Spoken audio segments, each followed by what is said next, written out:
खंड को देखेंगे जो हमारे लिए ये तीन बातें बहुत महत्वपूर्ण हैं और ये तीन बातें हैं हमारे आत्मिक जीवन में हम कैसे बढ़ रहे हैं इसके बारे में बताता है।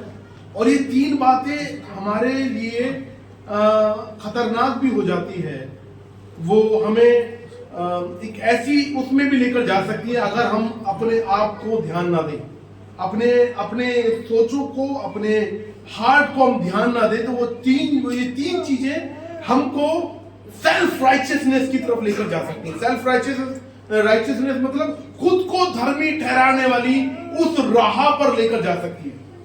लेकिन अगर इस चीज पर हम ध्यान दें, सेल्फ राइचियसनेस वाली चीज पर अगर हम ध्यान दें, तो ये जो तीन चीजें हैं हमको परमेश्वर में और आगे बढ़ाती चली जा सकती है। तो ये जो बातें हैं, प्रभु यीशु मसीह ने खुद इन तीन बातों को कहा और मती में इन तीन बातों का जिक्र करा। मती में, और मेरे साथ निकाले मती उसका 6वां अध्याय, पहले मती का 21 पद तक हम देखेंगे। और यहाँ पर जो पहली जो बात है जिसको लेकर यहाँ प्रभु यीशु मसीह जिक्र कर रहे हैं, जो एक मसीह व्यक्ति को ध्यान देने की जरूरत है, एक चुने हुए व्यक्ति को ध्यान देने की जरूरत है, वो पहली जो बात है वो पहले पद से लेकर 4थे पद में मिलती है। और कोई मेहरबानी से यहाँ पर पढ़ दीजिए। सावधान रहो, तुम मनुष्यों को दिखाने के लिए अपने धर्म के काम ना करो। तो ठीक है, यीशु मसीह यहाँ पर इस 6वें अध्याय को यहाँ पे उस प्रकार से शुरू कर रहे हैं कि सावधान रहो। और सावधान आपने देखा होगा, अगर आप रोड पर कहीं जा रहे हैं, अगर आपने कहीं पर, अगर आप पहाड़ी इलाके में जा रहे हैं, वहीं पर कहीं पर लिखा रहता है सावधान, या फिर खतरा, भाई क्या कहते हैं, सावधान आगे खतरा है, कुछ ऐसे प्रकार से। और यहाँ पर यीशु मसीह इस प्रकार से शुरू कर रहे हैं इस खंड को कि सावधान रहो, तुम मनुष्य को दिखाने के लिए अपने धर्म के काम मत करो। मतलब परमेश्वर बोल रहे हैं कि भी हमें धर्म के काम करने हैं, हमें बाइबल आधारित काम करने हैं, हमें प्रभु के वचन के अनुसार जीवन को जीना है। लेकिन सावधान इस चीज में हो जाए कि वो जो भी वचन के अनुसार हम अपने जीवन को व्यतीत कर रहे हैं, वो किसी मनुष्य को दिखाने के लिए ना हो, किसी मनुष्य से भाई अपने आप को ये दिखाने के लिए ना हो कि क्या धर्मी व्यक्ति है, तो क्या बढ़िया व्यक्ति है, तो मतलब भाई ये तो भाई प्रभु के बड़ा करीब है। नहीं, मनुष्य से सुनने के लिए हमें अपने धर्म के काम, हमें आत्मिक रूप से बढ़ने वाले जो भी हमारी क्रिया हैं उनको हमें नहीं करना है। और यहाँ पर इसी चीज को लेकर यहाँ पर यीशु मसीह सावधान कर रहे कि सावधान रहो, तुम मनुष्य को दिखाने के लिए अपने धर्म के काम ना करो। फिर क्या लिखा है? नहीं तो अपने स्वर्गीय पिता से कुछ भी फल ना पाओगे। नहीं तो अपने स्वर्गीय पिता से कोई भी फल नहीं पाओगे। देखिए, ये हमें बहुत ध्यान देने वाली बात है कि हम जो भी कुछ काम कर रहे हैं, कुछ भी काम कर रहे हैं, बाहरी तरीके से कोई भी काम कर रहे हैं, ये हमें ध्यान देने की जरूरत है। क्या हम मनुष्य को दिखाने के लिए तो नहीं कर रहे हैं? क्या हम मनुष्य को जताने के लिए तो नहीं कर रहे हैं कि भाई मैं एक धर्मी व्यक्ति हूं, मैं एक भाई क्या कहते हैं एक पवित्र व्यक्ति हूं, और मैं देखो प्रभु के अंदर मैं कितना मजबूत हूं। मनुष्य को दिखाने के लिए नहीं, हमारे जो भी कुछ काम है, हमें अगर कोई जांचना चाहिए, हमें यदि दिखाना चाहिए, तो किसको दिखाना चाहिए? परमेश्वर को। प्रभु जो भी कुछ मैं कर रहा हूं अपने धर्म के काम मनुष्य के लिए नहीं है। मेरे जो भी कोई धर्म के जो काम है वो किस लिए? प्रभु आपकी महिमा के लिए, आपकी महिमा के लिए। और देखो आगे शुरू करता है, कौन सा ऐसा है जो धर्म का काम हमें सेल्फ राइचियसनेस की तरफ, खुद को धार्मिकता के लिए या खुद को पाखंड, इसमें बड़ा स्ट्रॉन्ग वर्ड यहां पर इस्तेमाल कर रखा है कि भी पाखंडी, कपटी बनाता है, दोगला, मतलब दो रूप वाला, दो चेहरे रखने वाला।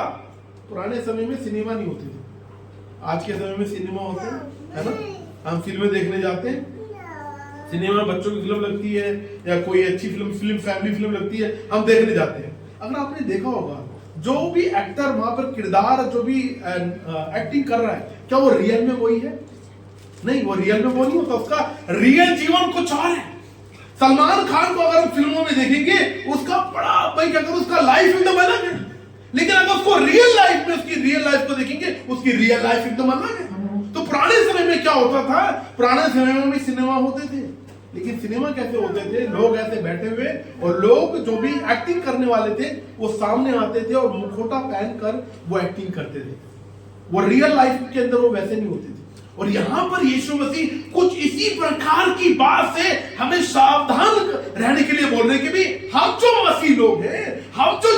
लोग हैं, हम जो प्रभु यीशु मसीह के द्वारा धर्मी लोग हैं, हमें दोगला हमें जीवन नहीं जीना, हमें कपटी के समान नहीं रहना, हमें एक सेल्फ राइचियस वाला जीवन नहीं जीना, हमें खुद को धर्मी ठहराने वाला जीवन नहीं जीना है। और जिसमें पहली बात को लेकर सावधान कर रहा है वो यहां से शुरू होता है। आगे देखिए क्या लिखा है दूसरे पद में, इसलिए जब तू दान करे तो अपने आगे तुरही ना बजवा, जैसे कपटी सभाओं और गलियों में करते हैं, ताकि लोग उनकी बड़ाई करें। ठीक है, यहां पर जो इसलिए शब्द है ये बहुत महत्वपूर्ण है। और किस लिए कि भाई जो दान कर रहे हैं, वो जो प्रभु को लेकर आ रहे हैं, वो किस लिए कर रहे हैं? वो मनुष्य को दिखाने के लिए कर रहे हैं, कि मनुष्य देखकर बोले कि वाह कितना दान कर रहा है, कितना भेंट दे रहा है। और यहां पर बोला कि इसलिए जब तू दान करे, इसलिए जब तू भाई अपनी ऑफरिंग दे, इसलिए जब तू अपना दशवांश दे, इसलिए जब तू प्रभु के सम्मुख कोई भेंट को चढ़ाए, तो कैसे चढ़ा तू अपना?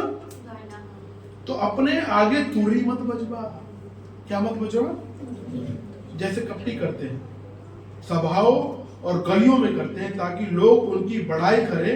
मैं तुमसे सच कहता हूं कि वे अपना प्रतिफल सोच सकते हैं कि वो जो क्या है, प्रभु के भवन में जा रहे हैं, मंदिर में जा रहे हैं, सिनेगोग में जा रहे हैं, वो कैसे बैंड बाजे लेकर जा रहे हैं और हाथ में बैग ले रखे हैं, हाथ में भाई झोली ले रखी है, भाई उसकी क्या कहते हैं जो सोने की या चांदी की वो ले रखी है। और लोग देख के बोले अरे ये तो कोई मंदिर में जा रहा फलाना व्यक्ति, अरे ये तो फलाना व्यक्ति कहाँ जा रहा है? भाई सिनेगोग में जा रहा है, वो भेंट चढ़ाने के लिए, दान चढ़ाने के लिए। बोल रहा है कि अगर ऐसे कोई कर रहा है तो वो अपना प्रतिफल किससे पा चुका? परमेश्वर से पा चुका है या लोगों से पा चुका? परमेश्वर से नहीं पा चुका, लोगों से पा चुका। क्योंकि लोग देख रहे हैं, लोग देखकर क्या कर रहे हैं? बोल रहे कि अरे भाई कितना धर्मी व्यक्ति है, अरे देखो कितना बढ़िया दान दे रहा है। और यहां बोल रहा है कि यही बात यहां पर बता रखा है कि वह अपना प्रतिफल, मैं तुमसे सच कहता हूं कि वह अपना प्रतिफल पा चुका है। और हमारे कॉन्टेक्स्ट में, हमारे उसके अंदर, हम अगर प्रभु के सम्मुख कुछ भी भेंट लेकर आ रहे हैं, कोई भी हम ऑफरिंग चढ़ा रहे हैं, अगर हम अपना दशवांश दे रहे हैं, तो हमारा ध्यान पूरी तरीके से परमेश्वर की तरफ अर्पित होते हुए, परमेश्वर को ध्यान में रखते हुए हमें चढ़ाना है। कि ये सोचते हुए नहीं कि लोग क्या बोलेंगे, लोग क्या कहते हैं, भाई लोग देखकर बोलेंगे अरे भाई वाह। नहीं, हमारी जो भी दशवांश है, हमारी जो भी ऑफरिंग है, हमें इसलिए चढ़ाना है। क्यों? क्योंकि प्रभु का वचन कहता है। कई लोग ये प्रचार करते हैं, अभी हाल ही में कोई बता रहा था कि कोई प्रचार कर रहा था, नहीं प्रभु जो है, प्रभु के सम्मुख हमें भेंट चढ़ानी नहीं चाहिए, प्रभु के सम्मुख हमें दशवांश नहीं चढ़ाना चाहिए। परमेश्वर का वचन इस बारे में कहता नहीं है। प्रभु का वचन कहता है इस चीज को लेकर कि हमें अपना दशवांश परमेश्वर के सम्मुख चढ़ाना है, हमें बलिदान पूर्वक जो प्रभु का भाग है उसके सम्मुख चढ़ाना है। और अगर जब चढ़ा रहे हैं, हमें ऐसे चढ़ाना है। क्यों? क्योंकि प्रभु की आज्ञा है, परमेश्वर की महिमा के लिए चढ़ा रहे हैं, परमेश्वर की आज्ञा को पूरा करने के लिए चढ़ा रहे हैं, लोगों से प्रतिफल पाने के लिए नहीं चढ़ा रहे। मुझे अभी भी याद है जब मेरा परिवार यीशु मसीह को नहीं जानता था, हम पता नहीं क्या क्या भेंट हम चढ़ाते थे। वो भेंटें जो हमने देखी नहीं, हमने तो अपने पापा को अपने खून की भेंट चढ़ाते हुए देखा है, ऐसे अपना हाथ काट कर ऐसे भेंट चढ़ा, ऐसे करके सुर्खी देते हुए देखा है हमने अपने पापा को। लेकिन परमेश्वर का धन्यवाद कि परमेश्वर ने उन सारी चीजों से, उन सारी भेंटों से, इस प्रकार की भाई बातों से प्रभु ने हमको स्वतंत्र कर दिया, हमको आजाद कर दिया। और प्रभु हमको बताते हैं अपने वचन के द्वारा, हमारे अब जो भी धर्म के काम है, अब हम जब भेंट चढ़ा रहे हैं तो हमें मनुष्य को दिखाने के लिए नहीं करना। जब हम मुर्गा चढ़ाते थे सबके सामने काटते थे, बकरा चढ़ाते थे सबके सामने काटते थे। इवन जब हमारे पापा ने अपने हाथ को काट कर ऐसे किया सबके सामने, क्योंकि हम उसी कल्चर के अंदर, हम उसी क्या कहते हैं बैकग्राउंड के अंदर हम पले बड़े। लेकिन यहाँ पे प्रभु यीशु मसीह यहाँ पर कुछ अलग शिक्षा दे रहे हैं। वो शिक्षा ये है कि यदि हम भाई अगर हम प्रभु के सम्मुख भेंट चढ़ा रहे हैं तो हमें इसलिए चढ़ाना क्योंकि प्रभु का वचन कहता है, प्रभु की आज्ञा है। और सोचो हम जब जिनको हम जो हमारे थे नहीं उनको हम इतना करते थे, जो हमारा प्रभु, हमारा परमेश्वर जिसने हमको अपनी बेटी अपना बेटा बना लिया, जो अपनी आज्ञाओं में, जो हमको अपने वचन में हमको ये आज्ञा देता कि हमें चढ़ाना है, हमें उसके सम्मुख प्रभु का भाग रखना है, तो हमें कितना करना चाहिए और हमें कैसे करना है वो, हमें कैसे करना है वो, मनुष्य को दिखाने के लिए नहीं करना, बढ़ चढ़ के करना है ना, प्रभु के सम्मुख जाकर चढ़ा के करना। और जब वहां पे 4 में क्या लिखा है, 3 में, परंतु जब तू दान करे तो जो तेरा दाहिना हाथ करता है उसे तेरा बायां हाथ ना जानने पाए। हाँ, तो यहाँ पे क्या लिखा रखा है, जब तू दान करे तेरा दाहिना हाथ, जब तू दान करे तो जो तेरा दाहिना हाथ करता है उसे तेरा बायां हाथ ना जानने पाए। इसका मतलब क्या है, मतलब अगर मेरा ये हाथ अगर दान दे रहा है तो मेरा उल्टा हाथ जानने ना पाए, हैं? हैं? लेकिन मेरा ये मानना था, मैं जहाँ जिस चर्च में जाता था वहां पर भी ऐसे सिखाया जाता था पहले कि भी हाँ जब तुम दान करो तो तुम्हारा सचमुच लिटरली उनका ये प्रचार होता था कि भी तुम्हारा दाहिना हाथ तुम्हें जानने ना पाए। और मैं भी यही करता था, मेरी भी यही था कि मैं क्या करता था, मैं लेफ्ट हैंड हूँ मैं, तो सारे जितने भी हैं मैं चिल्लर यहाँ पे डाल लेता था और यहाँ पर जो नोट वोट टाइप के थे वो यहाँ पे डाल लेता था और ये सोच कर डालता था कि भी कि जो भी पहले आएगा ना इसके अंदर से वो मैं क्या कर दूंगा, डाल दूं, ताकि मेरा राइट हैंड ये बात जानने ना पाए। कई बार हमारी प्लानिंग भी ऐसी होती है, हम प्रभु के सम्मुख कौन सी भेंट, हम भेंट क्या चढ़ाने के लिए आए, हमारी कोई प्लानिंग नहीं होती, हमारी कोई योजना नहीं होती। हम क्या होता है कि हम भाई तुरंत ही एक्शन लेते हैं, हाँ भी चलो ये चढ़ा। और कई बार कुछ लोग ऐसे ही करते हैं कि हाँ भाई चलो यहाँ पर वो कर लेते हैं, यहाँ पर ये कर लेते हैं, जो पहले आएगा वो क्या कर देंगे। लेकिन पता बाद में वो रहता था मेरे अंदर की भाई कौन सा वाला सिक्का गया है 5 वाला गया है, कौन सा वाला गया है, और बाद में मैं गिनता था, अरे बड़ा वाला चला गया। लेकिन यहाँ पे परमेश्वर इस प्रकार से देने की बात नहीं कर रहा। यहाँ पर जो देने का तरीका है, हम जब प्रभु के सम्मुख जब दान लेकर आए, प्रभु का भाग लेकर आए, तो हम जब प्रभु के सम्मुख ऑफरिंग को हम डालें, प्रभु के सम्मुख जो हम अपनी टाइट को डालें जो प्रभु ने हमको दिया है, तो हमें ऐसे जो हमारे आसपास के, जैसे मनीषा बहन ने बताया कि हमारे आसपास के लोगों को पता नहीं चलना चाहिए। कई लोगों को मैंने देखा है कि वो ऐसे दिखाकर डालते हैं, नहीं दिखा के नहीं डालना। हम डाल किस लिए रहे, हम चढ़ा किसको रहे, हम परमेश्वर के सम्मुख चढ़ा रहे। अभी मैं ऑफिस गया था, ऑफिस में जो हमारे जो एक भाई हैं, भाई रोहित के साथ में जो काम करते हैं, उनके वहां पर एक 500 का नोट रखा हुआ था। मैंने कहा 500 का नोट बाहर क्यों रख रखा है, तो उन्होंने बोला भैया ये नकली नोट है। मैंने कहा नकली नोट, और पता चल रहा था कि वो नकली नोट है। जो कहीं नहीं चलता वो चर्च के अंदर चलता है। जिसको कोई, क्योंकि बाहर चलाएंगे तो क्या होगा, मशीन, लोगों के पास मशीन है, उसके अंदर डालकर पता कर लेते कि हाँ भी असली है नकली है। जो नोट कहीं नहीं चलेगा वो चर्च के अंदर चल जाएगा। अगर हम उस भेंट को याद करें, किसकी, अगर पहली जो भेंट चढ़ाई गई थी किसके द्वारा थी, वो है कौन थे बताओ, जिसने एक का कत्ल कर दिया था, किसने कत्ल किया था, कैन ने हाबिल का कत्ल किया था। और कैन की भेंट को स्वीकार क्यों नहीं करा गया था, उसका मन उस प्रकार से नहीं था। लेकिन परमेश्वर ने हाबिल की भेंट को स्वीकार किया क्योंकि वो एक्साइटेड था प्रभु के सम्मुख अपनी जो पहली जो उपज थी, पहली जो भेंट थी, उसको चढ़ाने के लिए वो एक्साइटेड था, उसके अंदर वो उत्साह था। और लेकिन यहाँ पर कैन की भेंट को स्वीकार नहीं करा, उसकी भेंट को स्वीकार नहीं करा। और सोचो यहाँ पर प्रभु का वचन कुछ इसी प्रकार से कह रहा है कि हम जब प्रभु के सम्मुख भेंट चढ़ाएं, उत्तम से उत्तम भेंट चढ़ाएं। जो कहीं नहीं चलता वो यहां चलता है।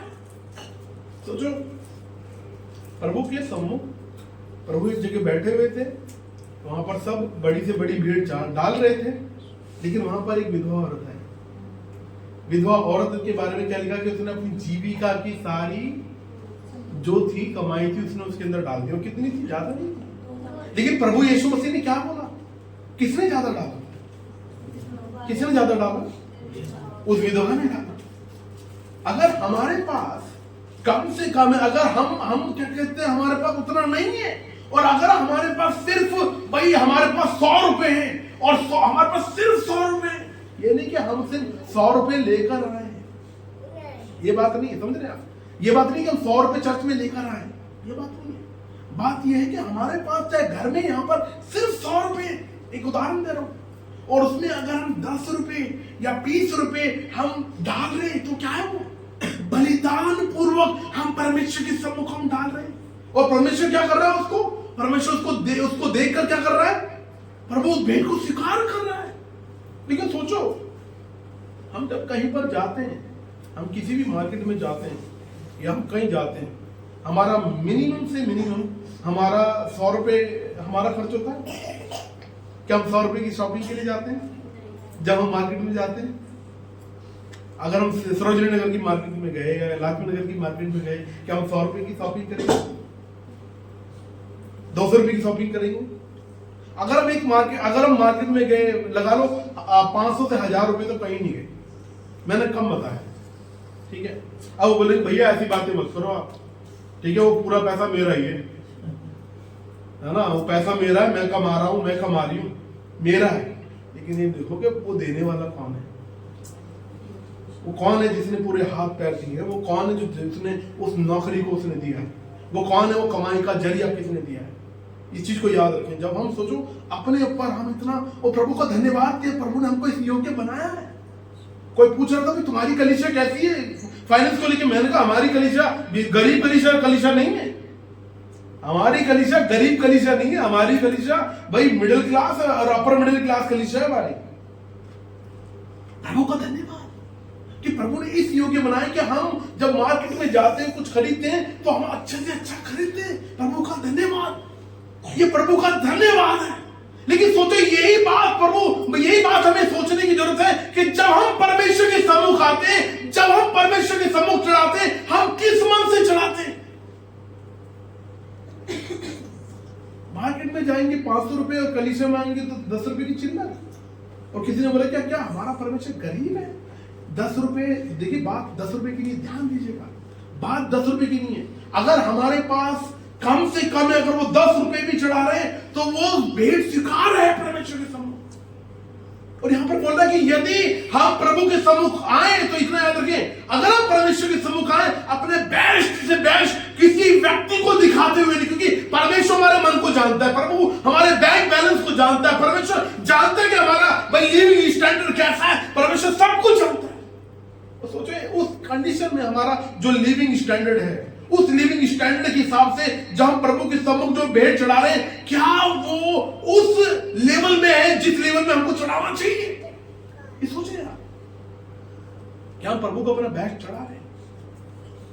क्या हम प्रभु को अपना बेस्ट चढ़ा रहे हैं? और यहां पर प्रभु का वचन बोल रहा है कि सावधान रहना है। प्रभु मनों को जानता है, प्रभु मनों को जांचता है।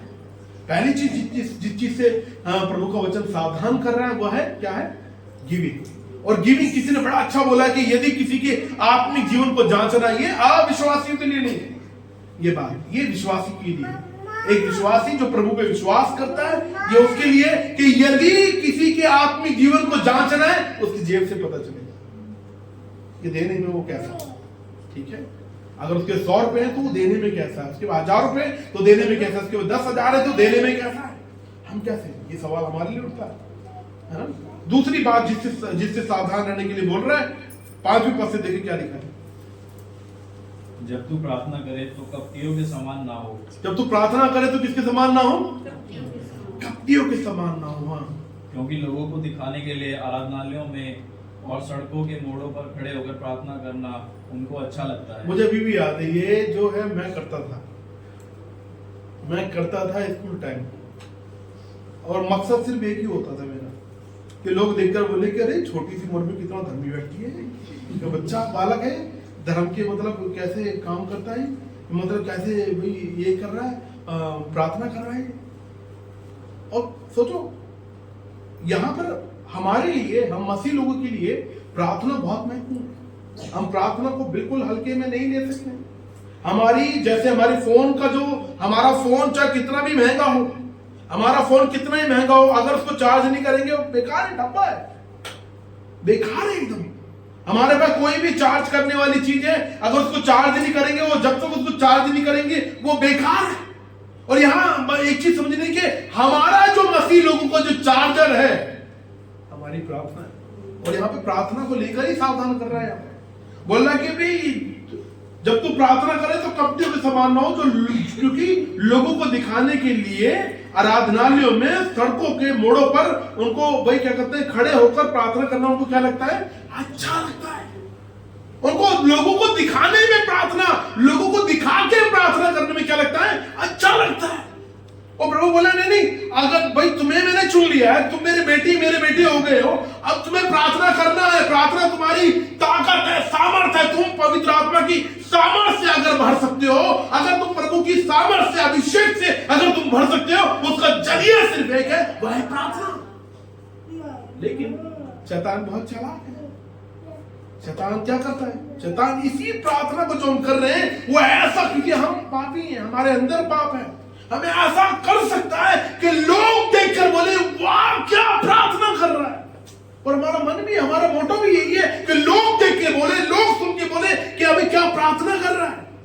प्रॉब्लम नहीं, ऐसे नहीं करना। ऐसे करने का मतलब है, आगे क्या लिखा, मैं तुमसे सच कहता हूं कि वह अपना प्रतिफल पा चुके। किससे पा चुके, किससे पा चुके, मनुष्य से। दीदी ने बताया मनुष्यों से अपना प्रतिफल पा चुके। दान देने की, जब दान दे रहे हैं तो किससे प्रतिफल पा चुके, मनुष्य से।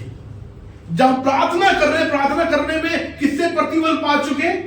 अगर हमारे प्रार्थना करने का सिर्फ मोटो यह है कि लोग देखकर तारीफ करें, लोग सुनकर बोले कि हाँ क्या बढ़िया प्रार्थना कर रहे हैं, हमारा मोटो नहीं है।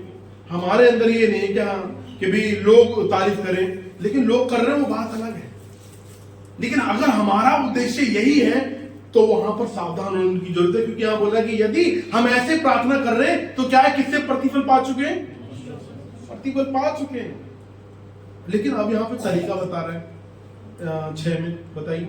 परंतु जब तू प्रार्थना करे तो अपनी कोठरी में जा और द्वार बंद करके अपने पिता से जो गुप्त में है प्रार्थना कर, तब तेरा पिता जो गुप्त में देखता है तुझे प्रतिफल देगा। ठीक है, तो यहां बोल रहा है कि जब तू भाई प्रार्थना करने का तरीका क्या है कि जब तू प्रार्थना करे तो अपनी कोठरी में जा, ठीक है, और द्वार बंद करके अपने पिता से गुप्त में प्रार्थना कर। देखो, हो सकता है हमारे पास डिफरेंट रूम ना हो, हमारे पास 2 BHK या 1 BHK रूम ना हो, है ना। हो सकता है हमारे पास सिर्फ एक ही रूम हो, तो हमारा एक टाइम बनना चाहिए, हमें अपने आप को अनुशासित करना चाहिए प्रार्थना करने के उसमें। हो सकता है बहुत व्यस्त हो, बहुत व्यस्त में भी देखें तो हमारी कुछ रूटीन बन चुकी है ना। हमें सुबह उठकर ब्रश करना है तो करना है ना, मुंह धोना है तो धोना है, नहाना है तो नहाना है, ब्रेकफास्ट करनी है, रूटीन बन चुका है हमारी लाइफ के अंदर ना भाई, क्या कहते हैं। और कुछ और भी जो काम है उसे करना है तो करना है, जो भी कुछ काम है। लेकिन यहां पर बता रहा है कि जब तुम प्रार्थना करें तो ये हमारी ऐसी रूटीन हो जानी चाहिए कि हमारा एक पॉइंट होना, हमारी एक जगह होनी चाहिए भाई, हमारा एक टाइम होना चाहिए कि हाँ हम इस पर्टिकुलर टाइम पर हम भाई प्रार्थना करेंगे। हमारा एक कोना सोचो आप भाई, देखो उदाहरण के लिए कोना हो गया भाई, हमारा एक कोना होना चाहिए, वहां बैठकर हमें इस टाइम पर प्रार्थना करना है, चाहे कितना भी व्यस्त क्यों ना हो, हमें समय निकालना है। और हमें क्यों निकालना समय, क्योंकि हमारा प्रार्थना करना बहुत जरूरी है, कंपलसरी है, ऑप्शनल नहीं है, ये ऑप्शनल नहीं है। और अब जब मसीह, जब प्रभु हमको चुनता ना, इतना याद रखें हमें कैसे आत्मिक युद्ध में हम एक आत्मिक युद्ध का अनुभव करते हैं अपने माइंड में, अपने हार्ट में। ये अविश्वासी इसको अनुभव नहीं करता है, मैं तो अनुभव करता हूं, और मेरे अंदर युद्ध चलता रहता है, क्योंकि प्रभु का वचन क्या था, इफिसियों में इसके बारे में जिक्र है। हमारा ये जो मलयुद्ध है, हमारा भाई क्या कहते हैं दिखने वाली ताकत से नहीं, हमारा ये मलयुद्ध अनदेखी ताकतों से, अनदेखे प्रधानों से जो शैतान के हैं। और उनका मकसद क्या है कि हम प्रार्थना ना करें, अगर हमारी प्रार्थना हो तो लोगों को दिखाने के लिए हो। और यहां पर प्रभु का वचन बोल रहा है कि नहीं, हमारे लिए प्रार्थना बहुत जरूरी है, और प्रार्थना करने के लिए हमारा एक पर्टिकुलर टाइम होना चाहिए कि उस टाइम पर हम अपनी व्यक्तिगत प्रार्थना करें, चाहे कितनी भी बाधाएं हों, कितने भी काम हो, 1000 काम हो, लेकिन हमें पहले, सबसे पहले जो टाइम देना चाहिए परमेश्वर को देना चाहिए। हमें देना है तो देना है। एक व्यक्ति प्रभु का दास जब वो प्रार्थना कर रहा था उसके पास प्रेसिडेंट का कॉल आया, और प्रेसिडेंट का कॉल आया तो वही क्या कहते हैं उसके जो वो था उसने पहले बता रखा था अपने असिस्टेंट को कि भी किसी का भी कॉल आए इस टाइम पर मुझे डिस्टर्ब नहीं करना है, और उसने मना कर दिया उसके असिस्टेंट ने कि भी नहीं वो बात नहीं कर सकते भी, उनको बोलो कि उनके प्रेसिडेंट का कॉल आया है। तो बाद में वो बोलते कि सर वो उसको बता रखा था, वो बोलता कि सर ये जिसने आपको प्रेसिडेंट बनाया है ये उनसे बात कर रहे हैं, ये परम प्रधान परमेश्वर से बात कर रहे हैं। प्रेसिडेंट भी उसने फिर कॉल काट दी, बाद में उसने बात की। जब हमारा चाहे कितने भी व्यस्त हैं, कितने भी बिजी हैं, हमें टाइम निकाल कर हमें व्यक्तिगत तौर पर प्रार्थना करना है तो करना है। हमें टाइम निकाल कर अपनी पारिवारिक प्रार्थना करना है तो करना है, टाइम निकालना है। कोई विकल्प नहीं है, ये कोई ऑप्शन नहीं है। और प्रभु का वचन ये बोला कि यदि हम प्रार्थना करना है, हमें अपने आप को सचेत रखना है, लोगों को दिखाने के लिए प्रार्थना नहीं करना, वरन क्या करना है, अकेले में जाकर हमें प्रार्थना करना है, परिवार के रूप में प्रार्थना करना है, ताकि उसको देखकर कौन प्रतिफल दे, परमेश्वर प्रतिफल दे। और देखो प्रार्थना करने का एक और तरीका बता रहा है, क्या ना करें, साथ में क्या लिखा है, प्रार्थना करते समय अन्य जातियों के समान बकबक ना करो, क्योंकि वे समझते हैं कि उनके बहुत बोलने से उनकी सुनी जाएगी। इसलिए तुम उनके समान ना बनो, क्योंकि तुम्हारा पिता तुम्हारे मांगने से पहले ही जानता है कि तुम्हारी क्या क्या आवश्यकताएं हैं। ठीक है, तो यहाँ बोल रहा है कि भाई बार बार तुम प्रार्थना में एक विषय के लिए बार बार प्रार्थना मत करो। एक प्रार्थना में एक विषय के लिए 2-3 बार प्रार्थना कर दिया। शुरुआत में मैं करता था, जब मुझे ध्यान नहीं था, जब मैं नया सीख रहा था, कि मैंने अगर उदाहरण के लिए भाई किसी के लिए प्रार्थना करा, जैसे भाई मैंने प्रार्थना किया बॉबी के लिए शुरुआत में, और एंड आते आते 2-3 बारी मैंने और प्रार्थना कर दी बॉबी की।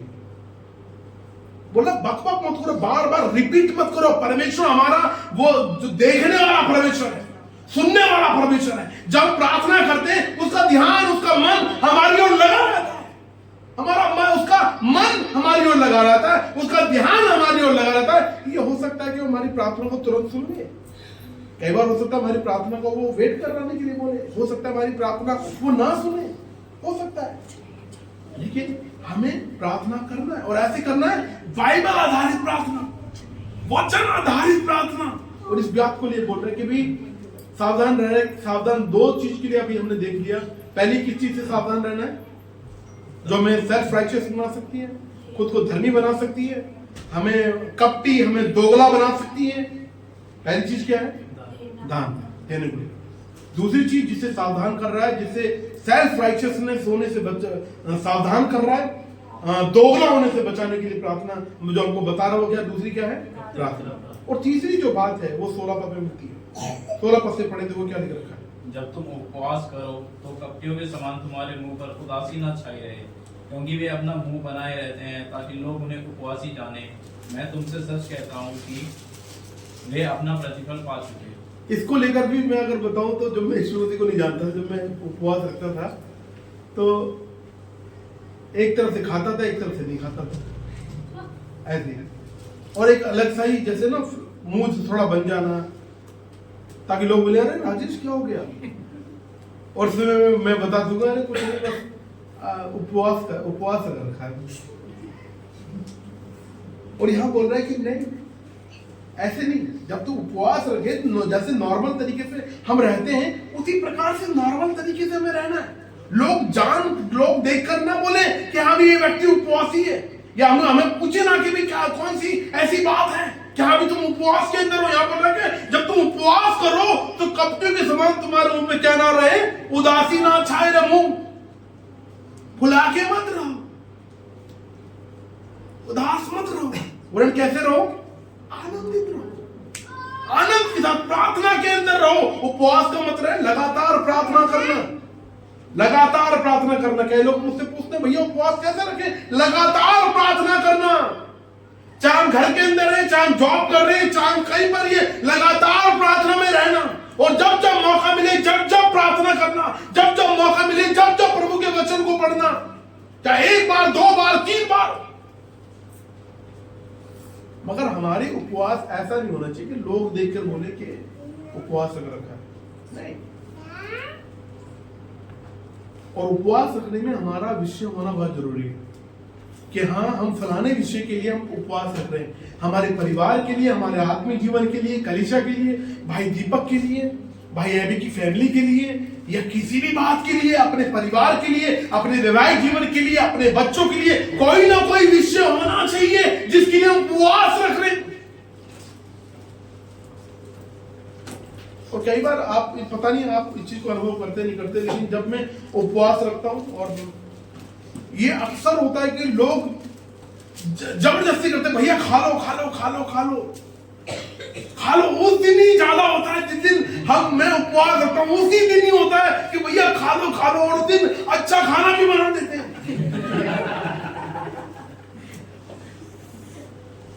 आपके साथ भी हो सकता है, होता हो। लेकिन यहां बोल रहा है कि जब तू उपवास रखे, तेरे मन पे, तेरे मुंह पे कोई उदासी ना हो, ताकि लोग पूछें।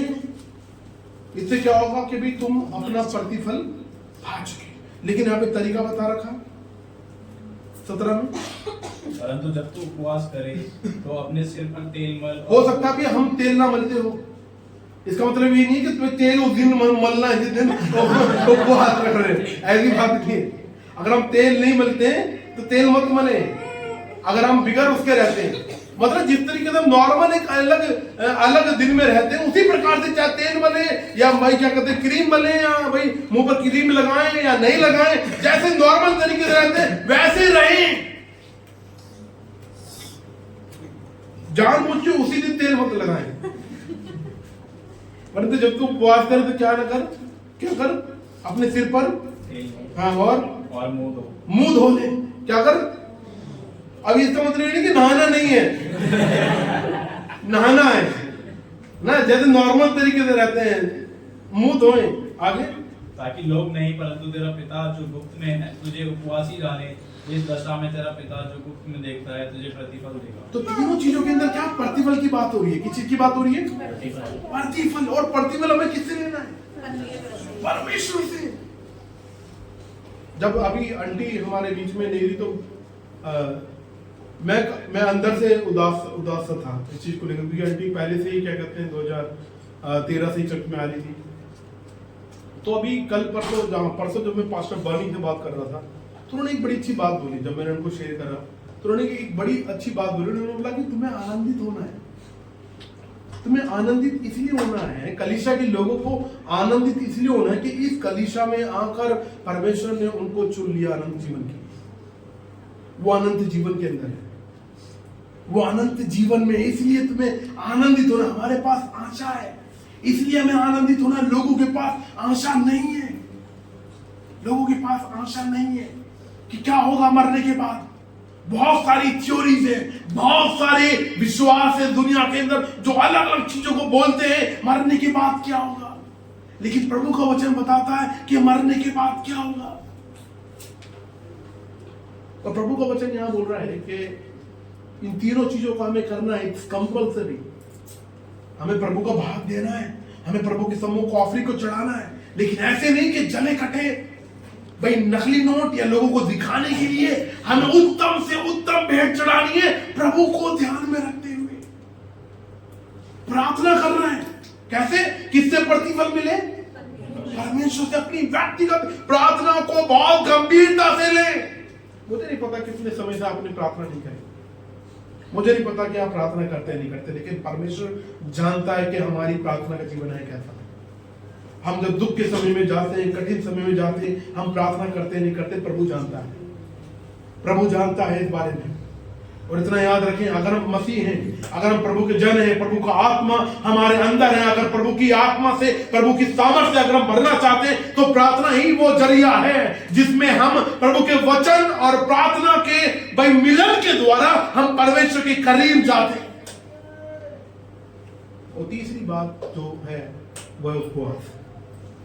हमें उपवास रखना, हमें दिखाने के लिए नहीं करना है, हम सबको उपवास रखना है अपनी किसी न किसी बात के लिए। सोचो, हमको धर्मी बनाने के लिए, हमको इस प्रकार की सेल्फ राइचियसनेस वाली चीजों से बचाने के लिए, हमको प्रतिफल, अनंत प्रतिफल देने के लिए किसी का बलिदान हो गया है, कोई मर गया है, किसी ने अपना पवित्र लहू बहा दिया है, जिसने हमारे कष्टों को, जिसने हमारे पापों को, जिसने हमारे श्रापों को, जिसने हमारी पीड़ाओं को, जिसने हमारे नरक जाने के रास्ते को बंद कर दिया है, वो एकमात्र परमेश्वर प्रभु यीशु मसीह है, जिसने हमको धर्मी बना दिया है और जिसने हमको पवित्र बना दिया है, जिसने हमको अपनी बेटी, अपना बेटा बना दिया। कोई बलिदान हो गया है और वो इसी चीज से हमको सावधान करते हैं कि हमें बचना है, हमें खुद को धर्मी बनने से बचना है, हमें खुद को धर्मी बनने से, सेल्फ राइचियसनेस से बचना है, हमें दोगला बनने से बचना है। हमें अगर प्रतिफल चाहिए तो हमें प्रभु से चाहिए, हमें लोगों से प्रतिफल नहीं चाहिए। इसलिए तो यीशु बलि हुए, इसलिए तो यीशु मसीह जी उठे, इसलिए तो यीशु मसीह आएंगे। किसके लिए आएंगे? अपनी कलीसिया के लिए, अपने चुने हुए लोगों के लिए, हर किसी के लिए नहीं आएंगे। वो सारी कलीसिया स्वर्ग में नहीं जाएंगी, सारे परिवार स्वर्ग में नहीं जाएंगे, सारे जवान स्वर्ग में नहीं जाएंगे। सिर्फ वही जिसको पिता ने यीशु को दे दिया है। और यीशु मसीह बोलते हैं यूहन्ना में, जिनको पिता ने मुझको दे दिया है, मजाले को इससे मुझसे छीन लिया, वो मेरे हैं। प्रभु यीशु मसीह चाहता है कि हम धर्मी हैं, तो किसके द्वारा? यीशु मसीह द्वारा। याद रखें कि हमें सेल्फ राइचियस नहीं बनना है।